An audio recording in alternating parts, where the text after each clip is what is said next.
Oh, back in there are some of the tallest peaks in the Sierra Nevada, over 14,000 feet high. But well, down here we're in the dry Owens Valley, almost 11,000 feet below, where very few people live these days. But once upon a time, they did. These are the remains of a city of 10,000 people. But this was no ordinary city. Japanese Americans lived here against their will, surrounded by barbed wire. They had the guards posted all the way around. Whether you were family or strangers, you lived 8 people in a room.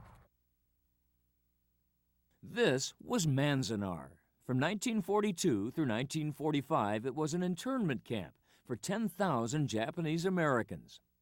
Sue Kunitomi Embry was one of them. These were the foundations on which the guard tower was built, and it stood up 50 feet up in the air. And who was in those towers? Soldiers, United States Army. Carrying weapons? Yeah. What were their orders? Machine guns, and to shoot anybody who tried to escape. Sue and her fellow internees had done nothing wrong. Most were U.S. citizens. Nevertheless, following the bombing of Pearl Harbor, orders were issued to round up all people of Japanese descent living on the West Coast. It was dated May the 3rd, and then we had to report by May the 9th to the old Union Station. 6 days? 6 days we had, yeah. To get rid of everything? Get rid of everything, right. At least 110,000 people were torn from their homes, forced to give up most of their belongings, and placed in one of 10 concentration camps. Sue was 19 when she and her family were sent to Manzanar. I've got to say, I would be frightened, scared, confused. Yeah, we were frightened, we were confused. We weren't sure what was going to happen to us, tomorrow. Housing at the camp was cramped and very basic, with 4 small apartments in each flimsy barrack and no privacy.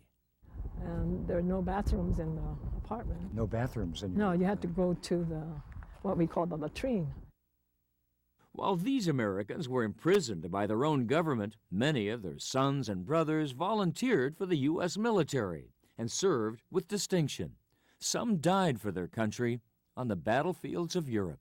I was very disillusioned. I was never bitter. I was angry, and I was disillusioned in the beginning because I thought I was really, 100% American. In Manzanar, the internees tried to make the best of an awful situation.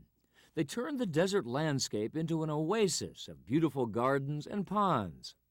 Some learned trades. Sue became managing editor of the camp newspaper. This is Block 1. This was Main Street. After the war ended and the camp shut down, most of Manzanar's buildings were sold. Today, there's not much left.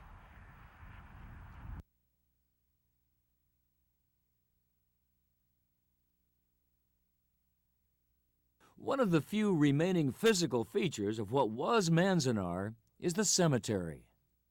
It's called a soul consoling tower, and it really is to console the soul of the people who are survivors.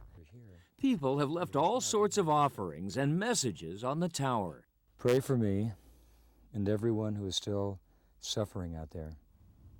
For many internees, the suffering was alleviated somewhat in 1990, when the U.S. government formally apologized. I think that we need to learn a lesson from this, and we're not going to be able to do that unless we have something here that will show firsthand what happened.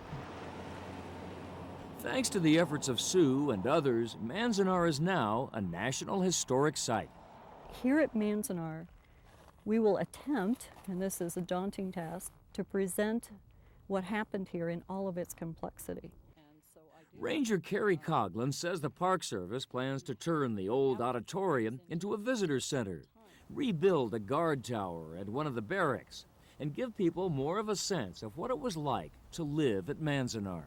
The main thing I've noticed is that no 2 people had the same experience here. I've had people who were young kids here who had a wonderful time because to them it was like summer camp all the time. It's amazing, the kids don't seem to really know what their parents were going through. I think parents perhaps really went to great lengths to hide their fears and worries from their children here. Carrie says the stories of Manzanar lead to more questions than answers. I think one of the things that Manzanar really makes you ask is, what is this democracy business? And in a nation of immigrants, how can we guarantee the rights of all these different cultural groups that live here?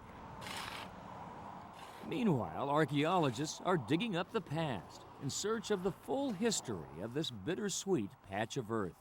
There seems to be a thread running through this of a small group of people whose needs were sacrificed for what was perceived to be the greater good of the greater number. Out here in the 19th century, native Paiute people were forcibly removed by ranchers, who in turn were pushed out by Southern California water interests. And finally, displaced Japanese Americans were incarcerated in this place called Manzanar.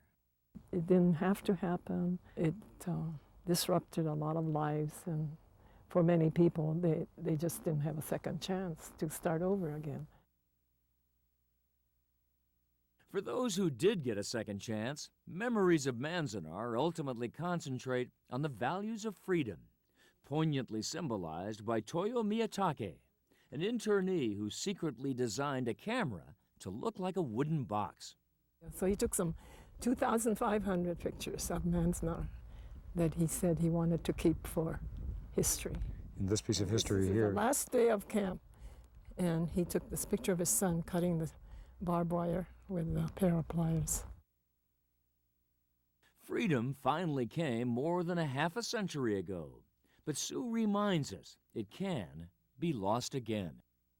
We want to remember the past in order not to repeat it. Manzanar is located just north of the community of Lone Pine in eastern California. In the summertime, it's an 8 or 9 hour drive from the Bay Area, east over Highway 120 and Tioga Pass, and south down Highway 395. In the winter, it takes a few hours longer because the only open mountain passes are up near Lake Tahoe. When you're in the area, be sure and visit the Eastern California Museum, just 5 miles north of Manzanar in the town of Independence.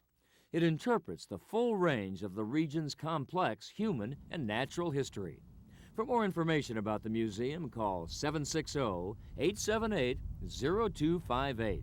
And for more information about Manzanar National Historic Site, call 760-878-2932. When we come back, kayaking the wilds of West Marin County.